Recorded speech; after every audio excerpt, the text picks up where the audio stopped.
They think Bo Nix is ready to play right now and will be as good as any quarterback of all this rookie class.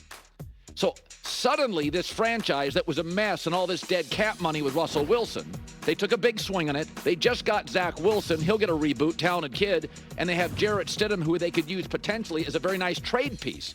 66 quarterbacks played in the NFL last year. Pretty nice to have 3 guys, and you could move 2 of them. So if Bo Nix hits, the Russell Wilson drama is irrelevant. The dude completed 77% of his passes last year. He's Drew Brees with mobility potentially. And I'm going to tell you something now, and nobody wants to say this because fear drives so many decisions in the NFL. The word dead cap, when you hear that, everybody thinks, oh, it's a funeral. It's an NFL funeral. Dead cap money. I would much rather have teams take swings and end up with a little dead cap. 4 of the 5 highest dead cap hits last year made the playoffs. Green Bay took a big swing. They moved off Aaron Rodgers. Buccaneers made a big swing with Brady, won a Super Bowl. And then they took a swing on Baker. If Bo Nix can play, then the Russell Wilson thing, it's going to be last year's news. Nobody's going to care. Take a big swing. It's either going to get you gold bars and trophies or close to it. And if not, it's amazing the opportunities that arise if you hit on a draft pick. You don't even have to have Caleb Williams. Brock Purdy is getting to big games. Bo Nix can absolutely do the same with Sean Payton. You're now entering the No Bull Zone, sponsored by Credible Great Rates, none of the Bulls. So LeBron James had 12 points last night. Early in the game in a 17-footer. Bronny, the crowd erupted. Bronny James, everybody went freaking out. Bronny James arrived. Influencers love him. Everybody's taking pictures of him. So for the record, he has struggled offensively, Bronny James has, in the Summer League. But the number 2 pick in the draft on Tuesday went 0 for 15 from the floor. Alex Sarr, the number 2 pick, high ceiling, 0 for 15. With several air balls. So, Bronny in a terrible draft, I defended as the 55th pick.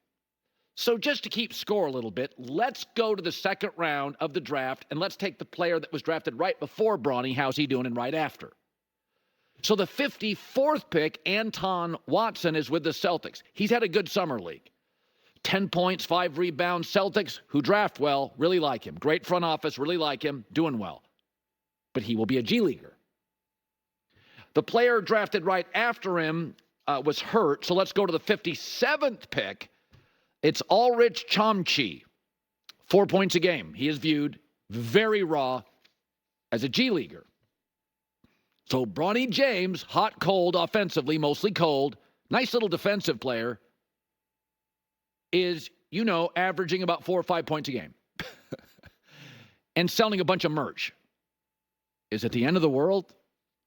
I mean, I know in politics, clickbait, bad actors make a lot of money, but is this really worth getting worked up over? The player before him, G Leaguer. The player after him, hurt. Player after that, G Leaguer. The number 2 pick, 0 for 15. Much higher ceiling, but 0 for 15. The bigger issue for him is he's a 6'1.5" player and is clearly not a pure point guard. Totally limiting his career. He is, at best to me, a middle to back end of the rotation defensive player. That's it. Smart kid, athletic, can defend. Never going to be a fluid, natural offensive player. Almost mechanical to me. That's what he is. I'm sure his shot will get better, but his bigger issue is he's 6'1.5", and the Lakers don't trust him to bring the ball up the floor. Now, maybe they will eventually, but at some point, you got to be a point guard at 6'1.5". You can be a defensive point guard, but you got to be a point guard.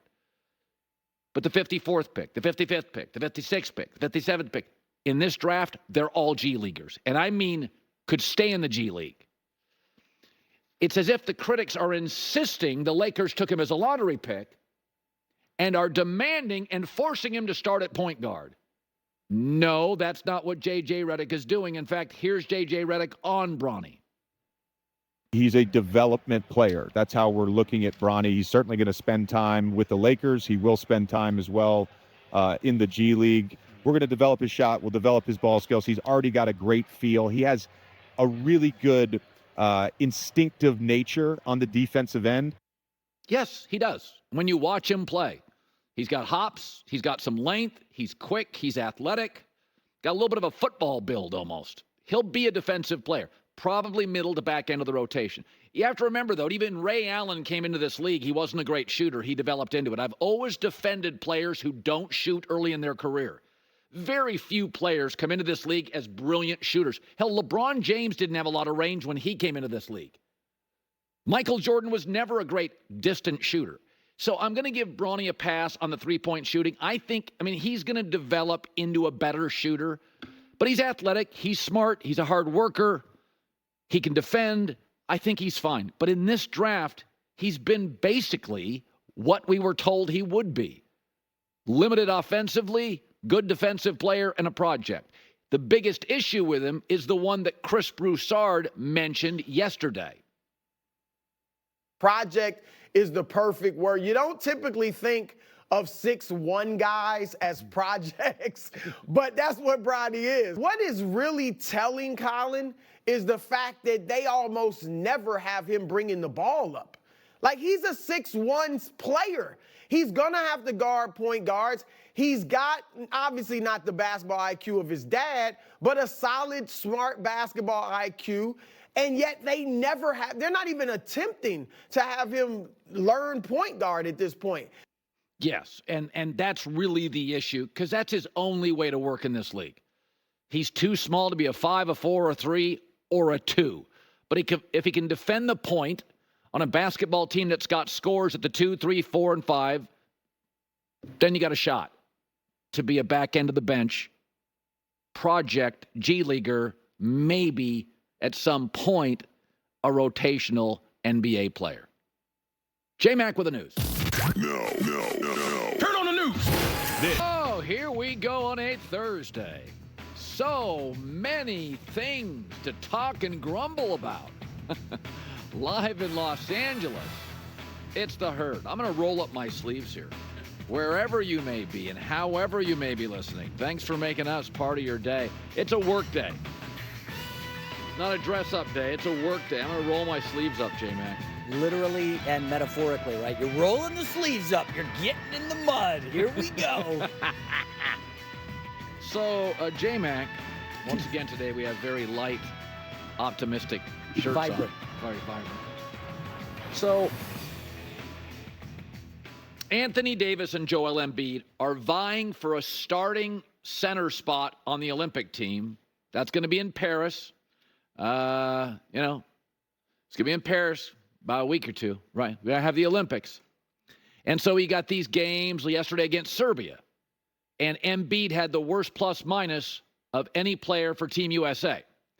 And Embiid, France wanted him on their team. Everybody fought hard for him, right? And he goes, Anthony Davis, by the way, has been very subtle about even being included. His quote was about the Olympics, I'd be happy to play if I'm asked.